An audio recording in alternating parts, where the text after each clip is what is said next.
After countless wounded and shattered bodies have queued through the number 8 Canadian Field Surgical Unit, for very different reasons, the lives of 2 soldiers remain at the forefront of Dr. Hillsman's thoughts as he looks back at 10 months of battlefield surgery. This man hated me. He hated every man in the unit, but above all, he hated me. I kept him away as much as possible, but his eyes seemed to follow me, brimming with resentment. I didn't like it, but what could I do? I'm a surgeon, not an executioner. When he came in, he didn't want to live. I had hoped he would die too. I don't think he had a prayer of surviving the operation. Nature does queer things sometimes. A shell had burst in front of him, both arms blown off just below the shoulders, one thigh shattered with a muddy shoe holding a dead foot up against his side, the other leg hanging by a large tag of skin. All had to be removed. God only knows how he ever left the table alive. Now he lies a lump beneath the blanket. No legs, no arms, just a body with a head on one end. That was the trouble. That head. He could think. He couldn't move an inch without help. He couldn't wash or shave himself.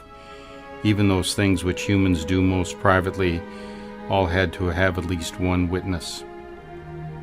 Worst of all, I think, was the hope that he would go through life gazing into the eyes full of pity. He wasn't the type that would like that. He didn't want to go home. Just a burden on his family. His whole future was in a veterans hospital, condemned for life, being carried around in a basket. I didn't even try to cheer him up. I agreed. He should have died. He left in a few days. I didn't go see him off. I didn't have the courage. I was told the resuscitation officer wanted me in a hurry. I went in. In the dim light, I went over to his stretcher. His eyes were closed, his face the color of white wax. Already one arm, a transfusion was pouring. I felt his pulse, very weak and thready. "How do you feel, soldier?" His eyes opened. He smiled faintly. It was such an effort. "Fine, Doc." The eyes closed again. I pulled back the blankets. His uniform was muddy. A pool of blood clotted and soaked the blanket. The orderly cut away his clothes. There was a large hole in the right thigh. The muscles bulged out, torn and steaming. Nothing else in front. The orderly gently rolled him over. He woke, started to speak, then clenched his teeth. There was another smaller hole in his right back. No signs of bleeding now from the outside. Slowly we lowered him. A faint sigh of relief, and the eyes closed again. More examination. It was obvious he was bleeding internally from a large vessel, deeply placed.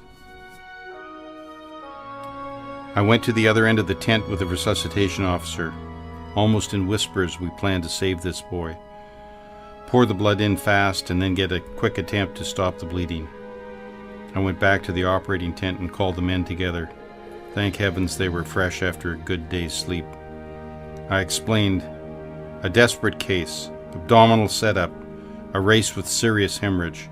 All must be on their toes. Quietly they began to prepare. I walked outside for a last smoke. The raid was still on.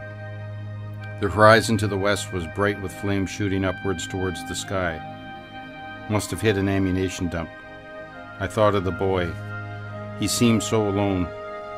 I thought of his family and wondered what they would be doing. Probably going about their quiet ways and so pathetically unaware of the desperate battle we were going to wage for the boy. I swore silently to them that we would do our best. The resuscitation officer appeared. "Blood pressure fair. Can't get it any better. Advise going ahead with it." I went in and began to scrub. The stretcher bearers placed him gently on the operating table. The glare of the lights woke him. I walked over. "Going to have to do a little work on you, soldier." That same slow smile. "All right, Doc." The anesthetist bent over him. I put on my gown. The painting and draping were quickly done. I looked at the anesthetist. He nodded. "A quick incision.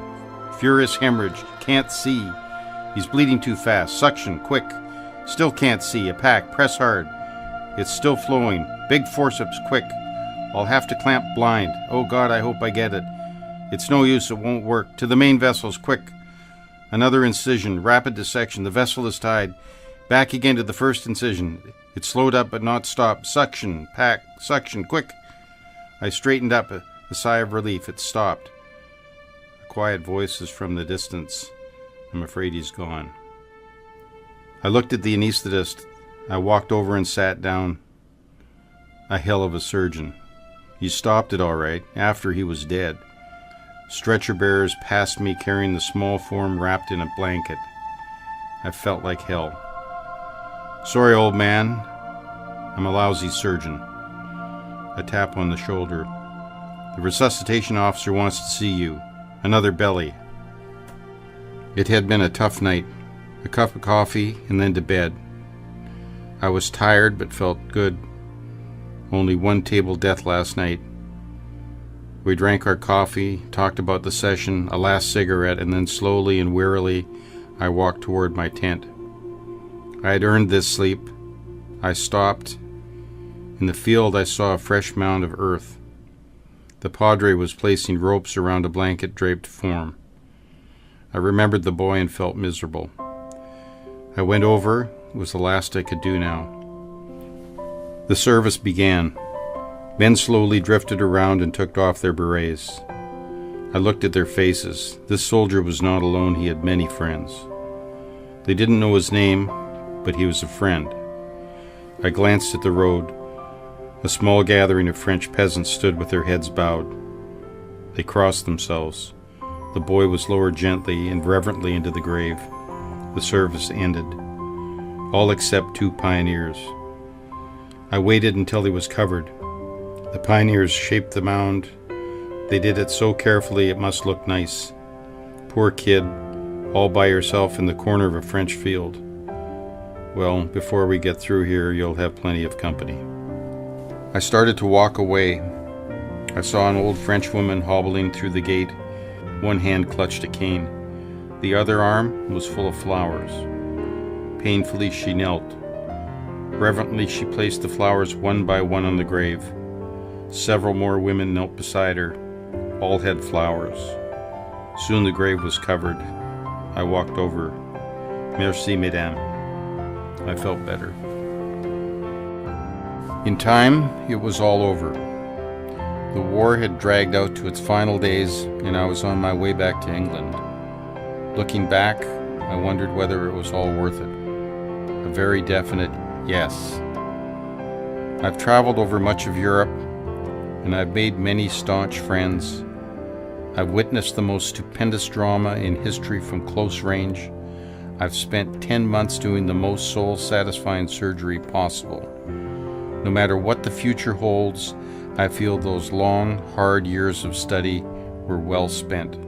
Above all, I've learned a profound respect for man and tolerance for race, creed, and color.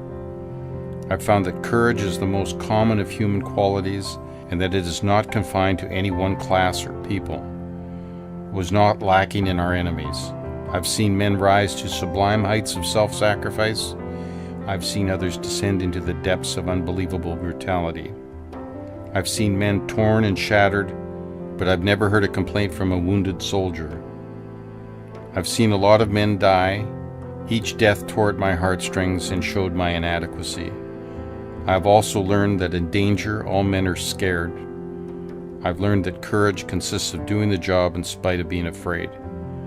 Yes, I've learned a good deal about my fellow creatures, and it was worth it.